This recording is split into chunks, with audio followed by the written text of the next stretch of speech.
संविधानाबरोबर मतदाराचे महत्त्व कमी करण्याचा भाजपच्या राज्यकर्त्यांचा डाव.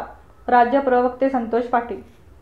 विश्वरत्न भारतरत्न डॉक्टर बाबासाहेब आंबेडकर यांनी 2 वर्ष 11 महिने 18 दिवस अभ्यास करून संविधान मसुदा तयार केला व तो मसुदा 26 नोव्हेंबर 1949 ला राष्ट्रपतीकडे सादर केला. तोच दिवस म्हणजे संविधान दिन होय. या आजच्या दिवशी आम्ही भारतरत्न डॉक्टर बाबासाहेबांच्या पुतळ्यास पुष्पहार अर्पण करून अभिवादन केले व 26/11 या संविधान दिनाच्या सर्वांना शुभेच्छा दिल्या. या वेळेला माननीय राज्य प्रवक्ते संतोष पाटील यांनी प्रसार माध्यमासमोर माहिती दिली की या आजच्या दिवशी म्हणजेच 26/11/1949 ला रोजी भारतरत्न डॉक्टर बाबासाहेब आंबेडकर यांनी मसुदा समितीचे अध्यक्ष व देशाचे पहिले राष्ट्रपती डॉक्टर राजेंद्र प्रसाद यांना संविधान मसुदा सादर केला व 26 जानेवारी 1950 ला त्याची अंमलबजावणी झाली. हा दिवस देशातील काही संघटकांना, विशिष्ट काही समाजातील व्यक्तींना व विशेष करून जातीवादी भारतीय जनता पार्टीला एका मागासवर्गीय समाजातील व्यक्तीने ही घटना लिहिली हे मान्यच नाही व काही पक्षातील लोकांना या संविधान दिनाचे महत्त्व कमी करण्यासाठी व देशातील वेगवेगळ्या ठिकाणी झालेले बॉम्बस्फोटातील काही लोकांना वाचवण्यासाठी ATS अधिकारी हेमंत करकरे यांना मारण्यासाठी राष्ट्रीय सुरक्षा सल्लागार त्या वेळेचे अध्यक्ष अजित डोवाल यांच्या माध्यमातून 26/11/2008 ला मुंबईवर संविधाना दिवशीच मुंबईवर दहशतवादी हल्ला घडवून आणला व त्यात ते यशस्वी झाले. महाराष्ट्रातील विधानसभेच्या झालेल्या निवडणुकांमध्ये आपल्या पवित्र मताचा हक्क मतदाराने बजावला, परंतु तो मतदानाचा बजावलेला हक्क EVM मशीनच्या माध्यमातून दुसऱ्याला गेला. यावरून भारतरत्न डॉक्टर बाबासाहेब आंबेडकर यांनी देशातील सर्व नागरिकांना दिलेल्या मतदानाचा हक्क काढून घेण्याचे षडयंत्र सध्याचे भाजपचे कार्यकर्ते करीत आहेत. हे दुर्दैव बाब आहे. यामुळे आपला देश परत एकदा गुलामगिरीत जाईल व गोरगरीब, पीडित, वंचित, शोषित, दलित, आदिवासी, भटक्या, विभक्ती, जाती जमाती, मागासवर्गीय नागरिकांना एका धोक्याची घंटा राहील, अशी माहिती राज्य प्रवक्ते माननीय संतोष पाटील यांनी प्रसार माध्यमांना दिली. या वेळेला सर्वांनी घोषणा देऊन बाबासाहेबांनी दिलेल्या पवित्र मताचा अधिकार वाचवण्याचा सर्वांनी प्रयत्न करायचा आणि इथून पुढे बॅलेट पेपरवरच मतदान करायची अशी शपथ घेतली.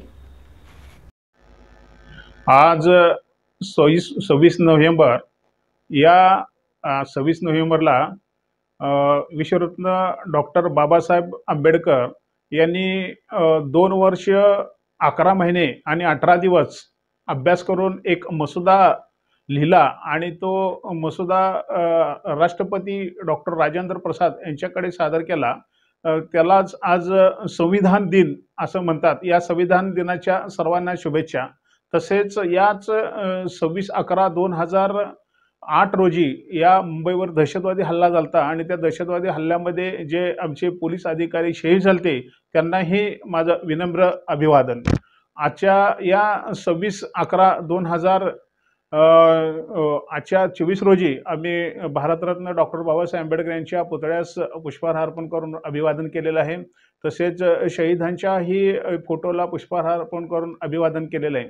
आजचा दिवस म्हणजे विश्वरत्न भारतरत्न डॉक्टर बाबासाहेब आंबेडकर यांनी या देशाला संविधान सादर केलं आणि 26 जानेवारी 1950 ला हे संविधान दिन प्रत्यक्षात अंमलबजावणी त्याची झाली म्हणजेच प्रजासत्ताक दिन होय.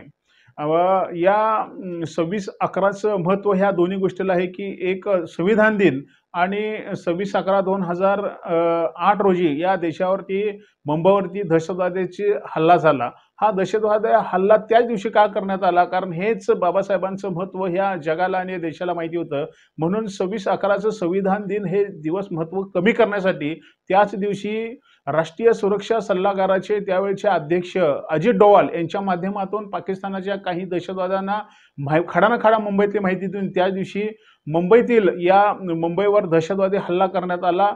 म्हणजेच या काही विशिष्ट समाजाला, विशिष्ट जातीला आणि विशिष्ट पक्षाला हे मान्यच नाही की एका दलित मागासवर्गीय व्यक्तीने हे भारताला दिलेलं संविधान लिहावं आणि त्याचं महत्त्व खूप वाढावं. म्हणून हे महत्त्व कमी करण्यासाठी 26/11/2008 रोजी या मुंबईवर दहशतवादी हल्ला केला. याचं एकमेव कारण म्हणजे याचं बाबासाहेबांचं महत्त्व कमी करण्यासाठी.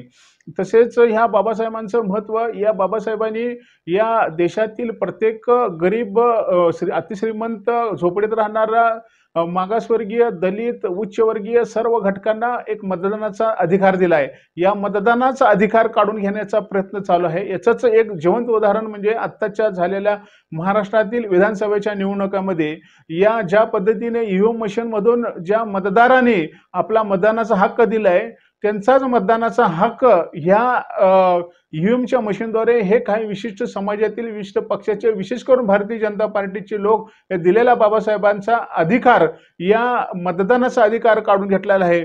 तमाम या भारतीय जनता किंवा या महाराष्ट्रातील जनतेला माझी विनंती आहे की भविष्य काळामध्ये ह्या मतदानाचा, बाबासाहेबांनी दिलेल्या मतदानाचा हे अधिकार हे लोक काढून घेतील. त्यामुळे आपण भविष्य काळामध्ये येणाऱ्या निवडणुका बॅलेट पेपरवर घेतल्या पाहिजेत आणि भविष्य काळामध्ये हे संविधान टिकायचं असेल किंवा लोकशाही टिकायची असेल तर या रस्त्यावर उतरून या येणाऱ्या भविष्य काळाच्या निवडणुका ह्या बॅलेट पेपरवर घेतल्या पाहिजे, तरच आपली लोकशाही ह्या देशात जिवंत राहील.